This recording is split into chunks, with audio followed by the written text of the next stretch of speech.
Bueno, pues el panorama económico pinta complicado. Lo que está ocurriendo estos últimos días con el tema cambiario, la brecha entre el dólar oficial, la campaña del gobierno en contra de las páginas que promueven o divulgan información con Otras respecto cotizaciones. a otro tipo de cotizaciones.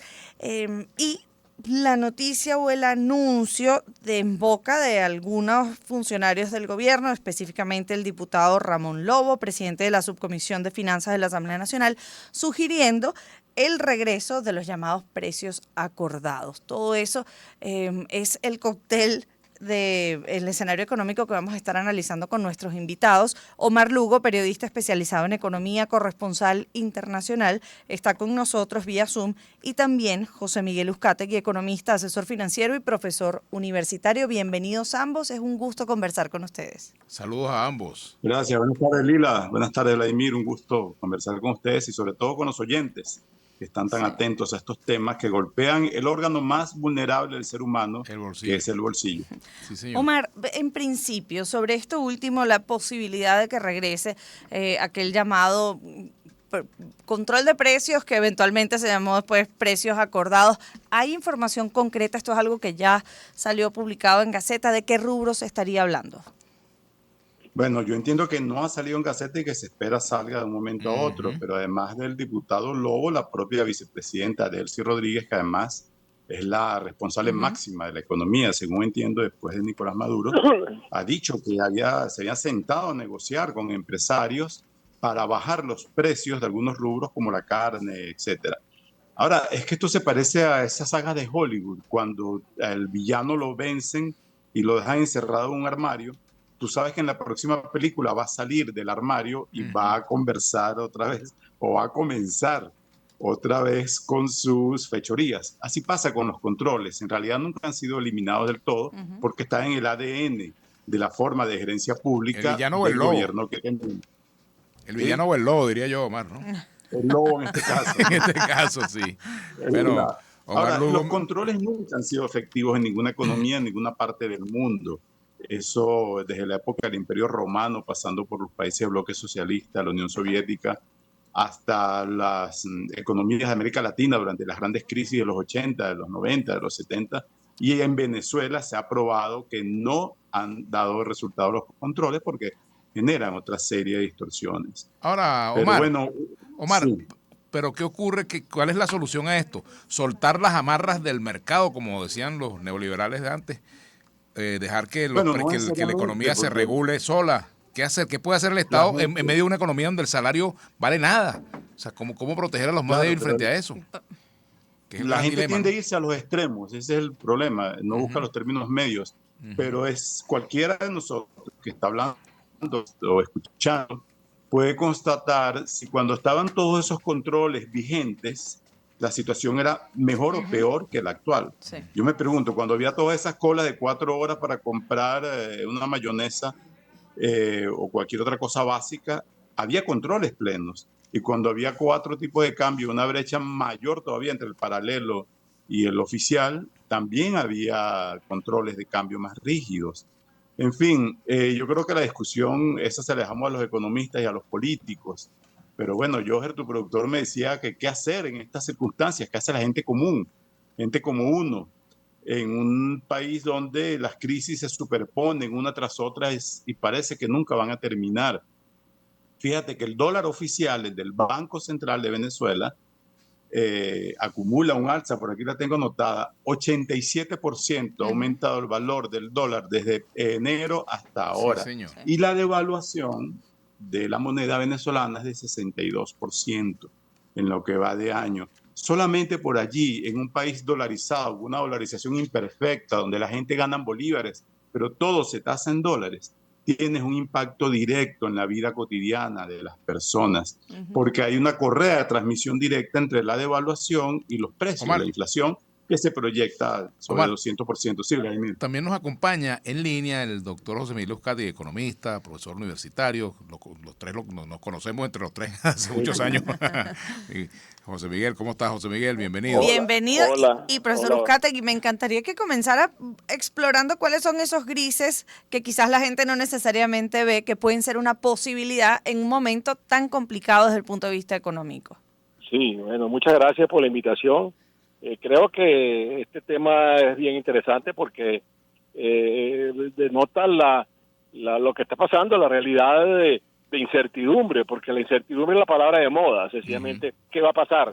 Hay incertidumbre cuando no hay voceros que impiden confianza cuando declaran, y no de cara a todo el mundo, sino que de cara a los que tienen las responsabilidades autorizados, porque si hay varias personas diciendo cosas distintas, unos más controles, uno más Estado, otro menos Estado, uno más mercado, menos mercado, pues la gente no sabe a qué tenerse y hace lo que se le ocurra, lo como amanezca, y creo que lo primero que tiene que poner orden en la información, en los mecanismos de información. Además, es importante saber que la gente lee, la gente oye, la gente sabe que hay una coyuntura, vamos a decir, bastante difícil, y además que hay una estructura, porque hay que diferenciar lo que está pasando en el día a día de lo que viene pasando y que refleja un problema estructural. Ahora, José Miguel, país, sí, te pregunto sobre ese punto. Sí. La perspectiva, por ejemplo, de un control de precios acordado con el gobierno y con los empresarios está en ciernes. Ahí se está hablando mucho de eso, de que podría venir unas medidas en ese sentido. ¿Cuál es la durabilidad de una medida de esa naturaleza? ¿Puede sostenerse en el tiempo o va destinado a que la bestia se salga del armario, como decía Omar Lugo? Bueno, ¿cuál es la idea del control? La idea del control es que tenga una especulación, tenga una alteración de la normalidad en el flujo de bienes y servicios, en los movimientos cambiarios. Entonces, la primera cosa que tenemos que precisar es en qué consiste la acción del Estado, cuál es la función del Estado. El Estado tiene que garantizar que el mercado funcione. Si usted interviene en el mercado compulsivamente y obliga obliga a las empresas a que vendan a precios regulados, controlados, sencillamente la escasez se va a plantear, porque nosotros estamos en una coyuntura donde la capacidad económica del consumidor es ilimitada, no, está limitada. Por otro lado, las finanzas del Estado para intervenir y los mecanismos del Estado para intervenir han sido muy deficientes. Por ejemplo, si congelas el salario, por ejemplo, y liberas los precios, bueno, tú vas a empobrecimiento, vas a poner, ya no se trata de irse, porque las posibilidades de ir y llegar a donde la gente quiere, ya hay 9 millones, no sé cuánto, cerca de 9 millones de personas que se han ido. Aquí lo que hay que plantear es no descapitalizarnos desde el punto de vista humano, tenemos que capitalizarnos y recapitalizarnos con la gente que no se quiere ir, sino que quiere seguir luchando en Venezuela y seguir. Ahora, es importante también que haya una vocería pública por parte del gobierno que impide confianza. No puede ser que una persona que ha estado en el Banco Central y que es reconocido, diputado, lo que sea, declare a veces en contra de la línea oficial que las instituciones, llámese Banco Central o llámese son de las instituciones que se ocupan del problema del mercado y del problema de los precios y la regulación. Yo diría pues que hay que vincular al mundo político para que se armonice con el mundo económico. No hay duda que si la economía sigue dejándose que siga aumentando la economía informal, porque cuando tú huyes a la regulación y vas a la economía informal, ahí no hay controles que valgan.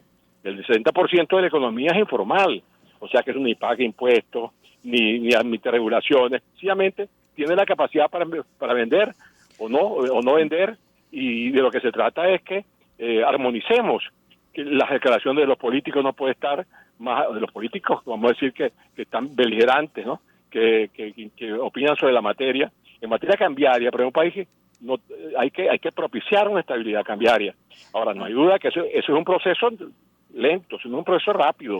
porque tenemos un problema, una realidad petrolera, de ingresos petroleros a la baja, y eso hace que, reducido, eso hace más difícil operar por parte del Estado para que funcione el Estado. Profesor, hablaba José Miguel Uzcategui, economista, asesor financiero y profesor universitario, y también nos acompaña Omar Lugo, periodista especializado en la fuente económica, pero incluso, ¿cómo podría llegar a justificar una medida como esta? Es decir, fue el propio Maduro que, después de decir que se le iba a torcer y pulverizar al dólar paralelo, luego llegó a decir que el dólar se había convertido en la válvula de escape, para volver a esta especie de cacería en contra de lo que está ocurriendo. Y ayer comentaba Vladimir que Giorgio Cunto le decía que la fiebre no se quita porque se rompa el termómetro. En algún momento, Omar, el dólar, las divisas, otro tipo de monedas fuertes eran una alternativa en momentos de devaluación, de pérdida del poder adquisitivo de los venezolanos. Ahora, con esta devaluación de facto que hemos experimentado en los últimos años, ¿eso es una posibilidad? ¿Qué cosas prácticas pueden hacer los ciudadanos para tratar de protegerse en medio de esta coyuntura tan complicada? Y la respuesta, después de escuchar Palmera del Desierto, de Raboyana. No, tenemos que responder de una vez. Pues sí. Veloz, antes de irnos a la pausa. Bueno, no te pelees con la suegra, esa es la primera recomendación. Sí, yo creo que, a ver, fíjate, la gente no puede entrar en pánico. Yo creo que cuando se anuncia, por ejemplo, que van a poner preso a una página que está multiplicando el tipo de cambio, que está duplicando, que está triplicando, que está interviniendo en el mercado, que induce conducta, eso me parece una exageración. Sencillamente, lo que llaman el rumor yo recuerdo que había una expresión muy popular, Radio Emba. Yo recuerdo la expresión Radio Emba. No hay duda que hace mucho tiempo. Pero es que el oficial también está por las nubes. Por eso, el tema es que, fíjate, no hay divisas para poder meterlo en la economía en la medida de la necesidad que hay de realizar importaciones, inversiones, servicios públicos, salarios, etcétera. No hay divisas, hay una merma, hay una reducción. Aparte que somos un país que tiene un riesgo país muy alto. Sostenemos un default en el pago de la deuda del orden de los 180 mil dólares, 80 mil millones de dólares, que es una cantidad bien respetable. Nosotros tenemos 5 mil millones de dólares en el FMI, no lo podemos tocar porque hace 7 años nos fuimos del FMI, no participamos del FMI y sencillamente no le entregan los derechos especiales de IVA al que no pague, que no se pone al día. Entonces hay que normalizar la vida económica, las instituciones económicas para que esto funcione. Yo diría que para que haya normalidad. El tema es que hay. Y en los segundos que nos quedan, Omar, ¿qué significa no pelearse con la suegra? Bueno, es que en estos tiempos lo que se avecina es una recesión. Omar sabe de eso. Ahí sí, mucho. Se avecina una recesión. La economía va a estar peor, viene más inflación y son momentos en los cuales es imprescindible estrechar y tejer las redes sociales, redes familiares, redes de amigos, redes de personas que se apoyan mutuamente para enfrentar lo que viene. Esto significa, por ponerte un ejemplo, la permuta de servicios. Un mecánico que tiene que ver con el mercado informal del que hablaba José Uzcategui ahorita, cobran lo que quieran. La informalidad no tiene un nivel de referencia. Una reparación de electrodoméstico, cualquier cosa esta arruina un presupuesto. Una propuesta es que la gente intercambie servicios. Un contador público te puede ayudar a un mecánico a mejorar sus cuentas y el mecánico que le pague reparándole el carro, o un dentista con un abogado, en fin. Y las redes de suministro, de comprar en volumen, de comprar la mercancía al mayor, entre la familia, los amigos. Es decir, hay que revalorizar el aspecto personal de la economía y de las familias y de las amistades en tiempos tan duros como los que se avecinan, Lila. Omar, muchísimas gracias por estos minutos. Igual a José Miguel